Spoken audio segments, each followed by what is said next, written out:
महालक्ष्मी की ओर से आप सभी को सादर जय जय। आज करेंगे सिर्फ एक तारीख की घटना के बारे या एक को अखबार में छपी या एक को जो हुआ आपके सामने। शुरुआत इसके साथ दर्द भरी घटना के साथ 31 दिसंबर नाइट, 31 दिसंबर की रात, जब देश नहीं दुनिया पूरे जश्न में मनी हुई थी, क्योंकि कैलेंडर पुराना फेंककर नए लगने की तैयारी थी।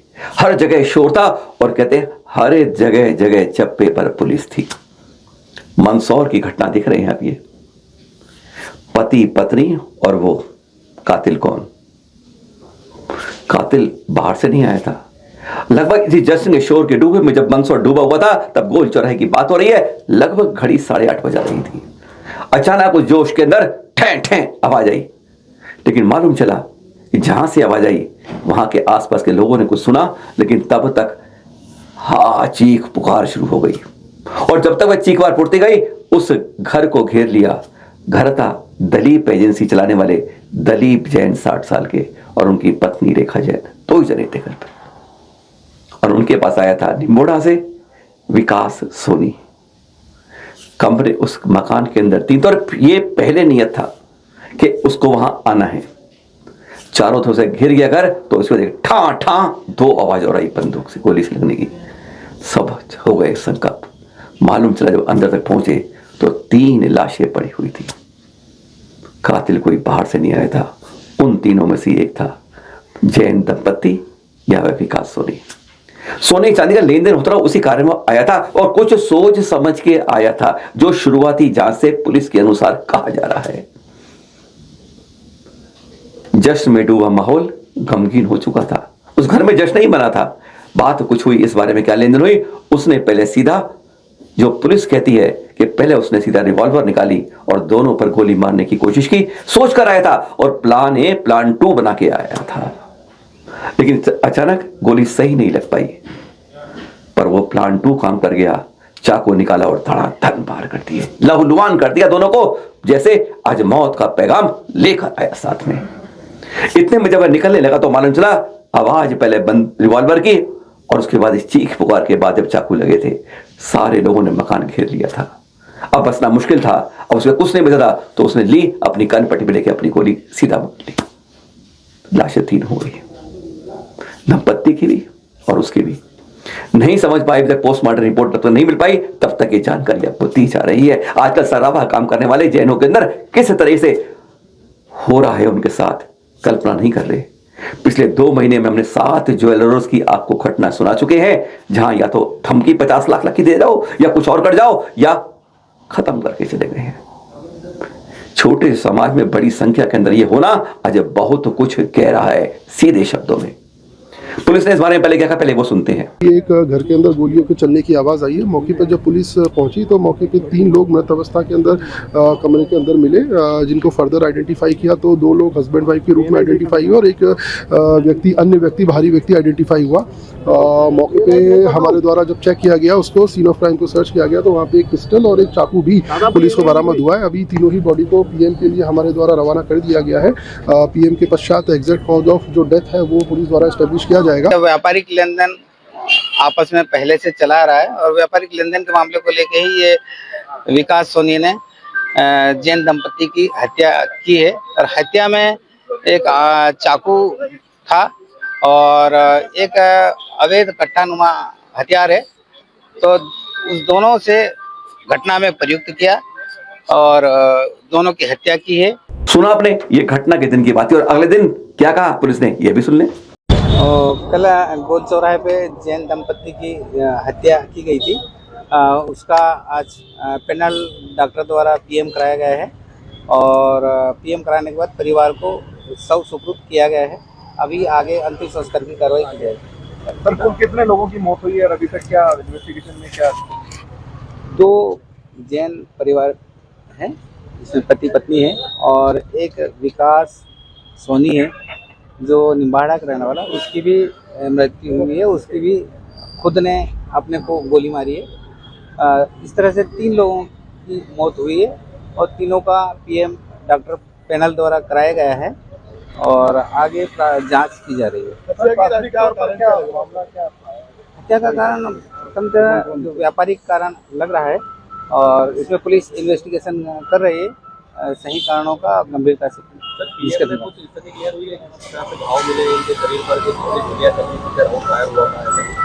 इसमें चाकू से मारने के निशान बॉडी पे एक से अधिक मिले हैं और आर्म्स फायर कितने हुए हैं उसके बारे में अभी डॉक्टर पैनल द्वारा पीएम कराया गया है, उसमें सही स्थिति का आकलन होगा। और भी आरोपी बनने की संभावना सर? अभी फिलहाल तो जो आरोपी है वो खुद ने सुसाइड किया है, तो वही एविडेंस है। इसके अतिरिक्त हम अभी एविडेंस अन्य नहीं है। फुटेज खंगाले जा रहे हैं, सीसीटीवी फुटेज खंगाले जा रहे हैं, परिवार वालों से कथन लिए जा रहे हैं और जो भी इन्वेस्टिगेशन के अलग अलग पहलू है सभी पहलुओं पे काम कर रही है। एफएसएल टीम द्वारा भी घटनास्थल का निरीक्षण किया जा रहा है। हमलावर किसी वाहन से आया था, उसको जब्त किया। वाहन जो फुटेज में दिखाई दे रहा है उन्हें भी पुलिस ने जब्त किया है। शेरपुर अंतरिक्ष पाशनाथ के बारे में ही एक रील चल रही है, पहले इसको सुन लेते हैं, बात तब करते हैं। जय जिनेंद्र बंधुओं, किसी ने सोचा है कि श्री अंतरिक्ष पार्श्वनाथ महातीर्थ में दिन प्रतिदिन हो रहे झगड़े का मुख्य कारण क्या है?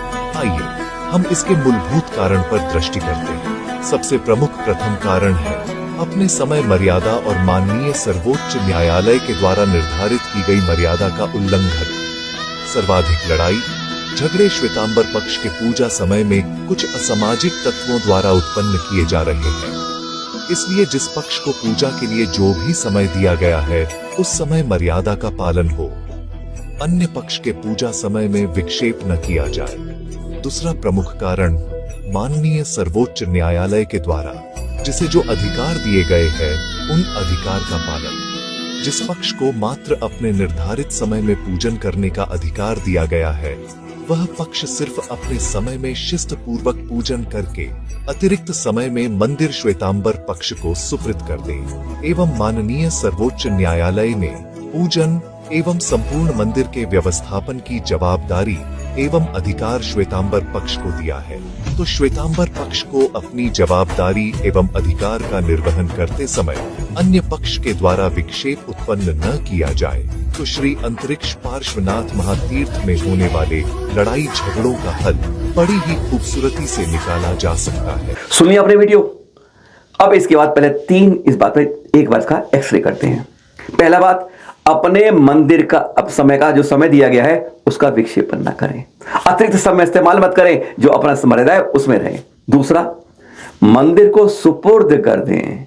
तीसरी बात, असामाजिक तत्व आते हैं यहां पर, असामाजिक तत्व, भाई समय तत्व या कोई और। चौथी बात, सुप्रीम कोर्ट ने जो आदेश दिया है, इंटरिम ऑर्डर दिया है, उसका उल्लंघन नहीं, उसको माने। आइए इसके बारे में देखते हैं, कोर्ट का ऑर्डर जो आया वह दिखाते हैं। अभी सुप्रीम कोर्ट का ऑर्डर शुरू करते हैं, देखिए उसका निर्णय देख रहे हैं। अभी इसमें दूसरा क्रम देखिएगा, Digambars to worship idol, idols नहीं, तीर्थ नहीं, आइडल। क्योंकि यह जो पूरा केस चल रहा है सैकड़ों क्या कहें दसियों वर्षों से, वह इस पर चल रहा है कि अंतरिक्ष पाशनाथ पर अधिकार किसका है, मंदिर की बात नहीं और वेदियों की बात नहीं। आज वह भी दिखाएंगे। आज एक बात इसलिए कि भाई आपस में लड़े, हाथ जोड़ के निवेदन यही कर पाएंगे। अदालत ने कहा कि दिगंबर भाई मूर्ति पर जो केस है अंतरिक्ष पाशनाथ पर समय अनुसार पूजा पाठ करें, अंतरिक्ष पाशनाथ प्रतिमा पर, सभी वेदियों पर नहीं। और खुलासा करते हैं, अब जरा अंदर जाके झांकते हैं इस मंदिर के अंदर। लगभग 120 साल से लगी ये तख्ती देख रहे हैं, अब ये लगी हुई है, अंतरिक्ष पाशनाथ की समय सारणी, मतलब सारे वेदियों के लिए 16 वेदी हैं यहां पर, और उसके बाद लिखा गया टाइम बांटा हुआ है। और सुप्रीम कोर्ट ने कहा इस समय अनुसार दोनों को पूजा पाठ अपने अनुसार करनी है, और कहा मंदिर सुपुर्द, वह बात करते हैं, पहले इसका देख लीजिए। पर यह क्या सभी वेदियों के लिए है, इसका खुलासा साथ में लिखी एक तख्ती पर है। अब वह दिखाते हैं आपको कि जो टाइम लिखा है वह किस लिए है। अदालत ने सभी वेदियों के लिए नहीं कहा, जिस बात को छुपाया जाता है। और यहां पे भी क्या लिखा है कि as per time table list वहां लिखी है। क्या लिखा है साथ में, पार्ट 2 में उस लिस्ट को, समय को देखते हैं, उसके बाद क्या लिखा है वह देखते हैं। जो टाइम टेबल दिया था अब उसके साथ यह लिखा था क्या कि यह समय सारणी केवल तीसरी अंतरिक्ष पाशनाथ वेदी के लिए है, बाकी सारी दिगंबर वेदियां हैं। बस इस बात को हमेशा छिपाया जाता है भाई के बीच में, जैसे विवाद पैदा किया जाता है। जो समय सारणी जो अदालत ने दी, सुप्रीम कोर्ट ने जो टाइम टेबल लिखा है उसके अनुसार, और उसको टाइम टेबल में साफ लिखा है केवल अंतरिक्ष वेदी पर ही, पार्श्वनाथ पर ही विवाद है, किसी और पर नहीं। पर यहां पर सब पर कब्जाने की कोशिश हो रही है, सब पर अधिकार, जब दूसरे ये नहीं, क्षेत्रपाल नहीं, पद्मावती नहीं, सब पर नहीं। आज यह हो रहा है, इस बात को क्यों छुपाया जाता है? शुरुआत में झगड़े की जड़ यह थी, फसाद, इस तो क्षेत्रपाल बाबा को होती थी। और यहां पर लिखा क्या साफ है, वर्क आदि कुछ नहीं, और बाकी सब मराठी में समझा नहीं जैसे आपने। लेकिन जानबूझ के वर्क लगाकर यह करना वो करना, विवाद इससे उत्पन्न होता था।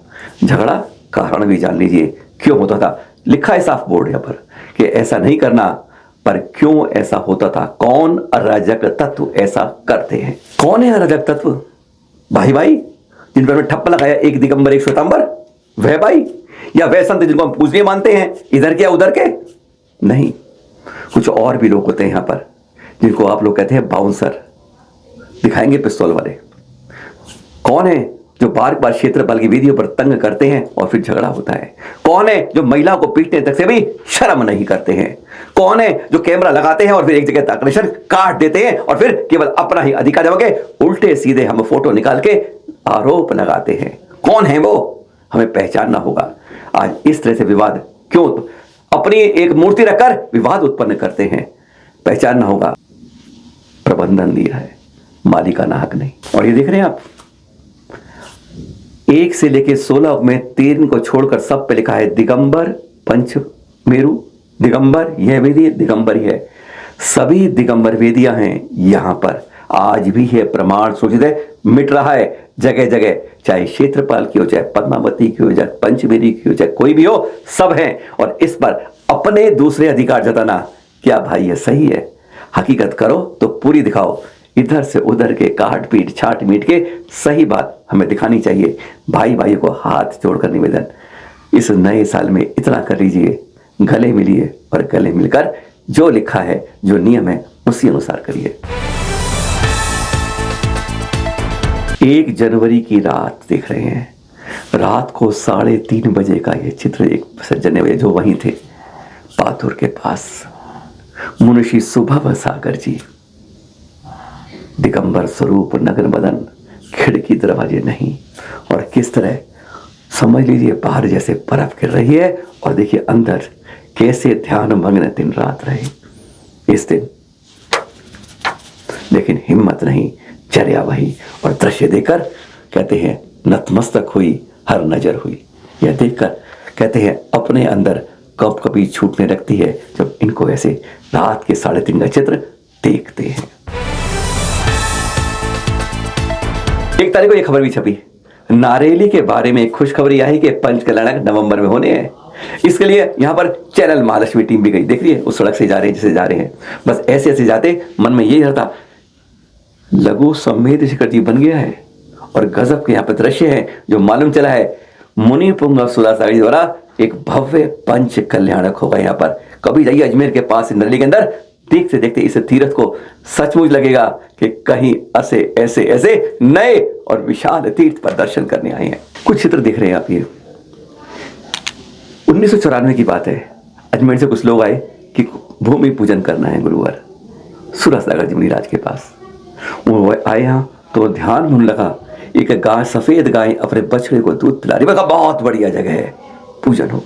तब भैरव सिंह शेखावत जी यहाँ के मुख्यमंत्री थे, उन्होंने 350 बीघा जमीन दे दी, पर पूर्ति नहीं हुई, 100 बीघा जमीन और ले ली। और जानते हैं आप यहाँ क्या क्या निर्माण हो रहा है? अधिकांश हो चुके हैं। जब देखा तो वहां पर जानकारी में इतने हैं कि याद नहीं कर पाएंगे।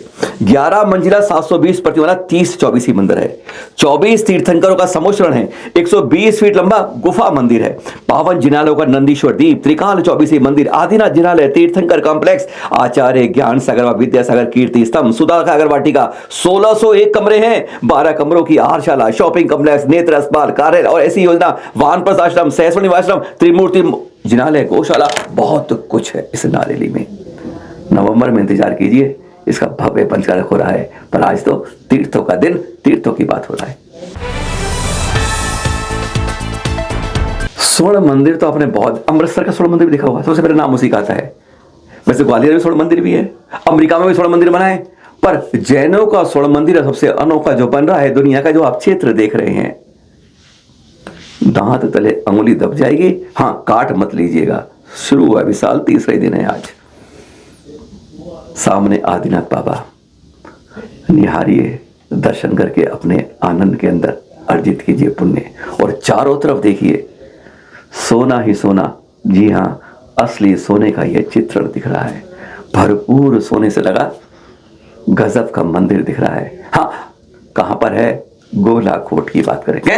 हाँ, पहले आप गए थे, हमने कब कहा नहीं गए थे, पर गए थे, पर इस रूप में इसको देख नहीं पाए थे। गजब का सुंदर हो रहा है। हाँ, मुनि पुंग सुधा सागर जी से इसका पंच कल्याणक हो रहा है। इस मंदिर में जब आते हैं तो कहते हैं जैनों का दुनिया का सबसे अनोखा मंदिर होगा, सोना ही सोना, जहां आके किसी को नहीं रोना, अपने भव के कर्म को काटो और दर्शन पा जाओ। चारों तरफ देखकर ऐसा वैभव, अरे मिलता नहीं जैन मंदिरों में ऐसा। सारे चित्र आपको एक तारीख की घटना में दिख रहे हैं। और छठी बात, एक तारीख के साथ देख रहे हैं, कुंडलपुर के बड़े बाबा, कपाट खुलते ही हजारों के जयकारे हो रहे हैं। अरे गजब ढा रहे हैं, देखकर दर्शन बड़े बाबा के, कहते हैं अपने जीवन में कर्मों का विसर्जन करते जा रहे हैं। ये दृश्य मिलते हैं। 31 को कार्यक्रम बड़ा होता ही है, और 1 की सुबह जब ऐसा होता है, सूर्य के जब खुलता है तो कहते बाहर जो रोशनी थी दीपकों की, ऐसी जयकारों की आवाज गदगद कर रही थी, जैसे कह रहे कुंडल सब आ जाओ आज। जगह नहीं थी ठहरने की, और फिर लोग कहते हैं कि हमें यहाँ पर सुविधाएं नहीं मिलती हैं। पर आज वह बात नहीं कर रहे, आज तो बात कर रहे हैं बड़े बाबा के दर्शन पहले दिन सभी के साथ। आप सभी को सादर जय जिनेंद्र। फिर मिलेंगे आपसे कल 8 बजे आपके पास।